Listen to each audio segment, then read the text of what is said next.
अस्सलाम वालेकुम। अरूज भाजी ने सवाल पूछा है मैथ्स की काउंट डाउन 5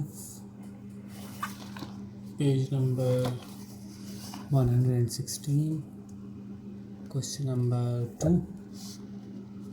क्या पूछ रहे हैं जी? Work out the amount owed to the bank after 1 year. तो किसी ने उधार लिया है बैंक से और उस पर कुछ इंटरेस्ट पे करना है उसको, तो एक्चुअल अमाउंट कितनी बनती है 1 साल के बाद ये बताना है। बहुत आसान सा सवाल है।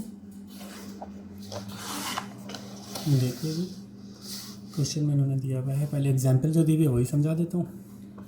एक अमाउंट होती है जिसको आप कहते हैं प्रिंसिपल। प्रिंसिपल को हम पी कहेंगे। एग्जांपल में दी हुई है वो 4500। ठीक है। एक अमाउंट होती है इंटरेस्ट रेट, उसको हम स्मॉल आई से रिप्रेजेंट करेंगे, वो है 9%। ठीक है। और आखिरकार जो अमाउंट बनेगी उसको हम ए कहेंगे।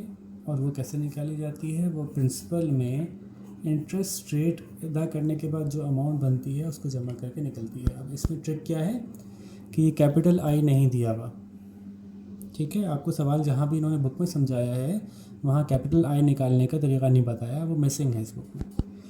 तो जहाँ भी इंटरेस्ट रेट दिया हुआ है वो स्मॉल आई होता है, और कैपिटल आई निकालने का तरीका क्या होता है कि प्रिंसिपल को मल्टीप्लाई कर दें स्मॉल आई से, यानी 4500 मल्टीप्लाइड बाय 9%। परसेंट का मतलब अपॉन 100। ठीक है। अब इसको सॉल्व करने के कई तरीके हैं, जैसे आप चाहें कर लें। मेरे लिए तो आसानी है कि क्रॉस मल्टीप्लिकेशन करके कर सकता हूँ मैं। ये क्रॉस 0 से 0 काटा, 0 से 0 काटा, नीचे कुछ नहीं बचा, तो 45 9 कर लीजिए। 45 इंटू 9,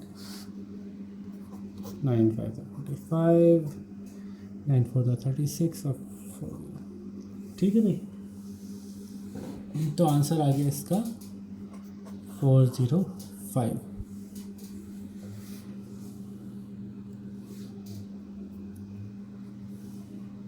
अब ये मिला है हमें कैपिटल आई। ठीक है।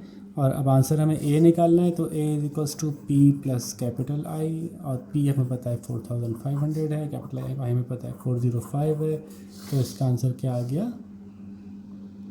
इसका आंसर आ गया 4905 रुपीज़। ठीक है जी।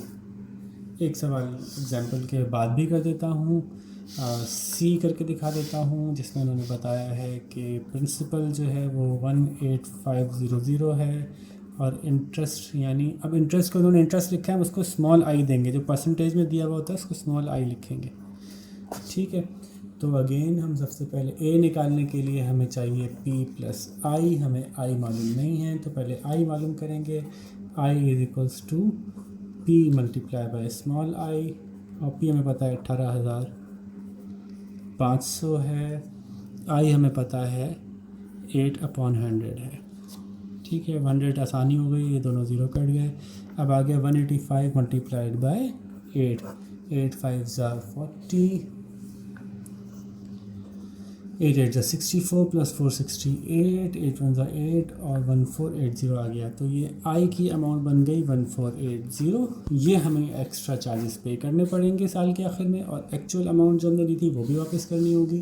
तो फाइनली जो अमाउंट बनती है वो एक्चुअल अमाउंट यानी प्रिंसिपल विच इज़ 18,500 प्लस जो अमाउंट हमको इजाफी वापस करनी है इंटरेस्ट की 1480। तो टोटल हमारे पास बन गया A is equals to 18500 plus 1480 is equals to 08991। Answer is 19980 rupees. ठीक है जी। होपफुली बात समझ आ गई होगी। सारी ट्रिक इसमें ये थी कि आपको बुक में कैपिटल आई के बारे में कोई बात नहीं की हुई इन्होंने। ठीक है। जो मैंने कोशिश की कि अब आपको क्लियर कर दूँ कि पहले कैपिटल आई निकलेगा तभी आप ए निकाल सकते हैं, और कैपिटल आई निकालने के लिए पी मल्टीप्लाई बाय स्मॉल आई करेंगे, और small I is the percentage interest.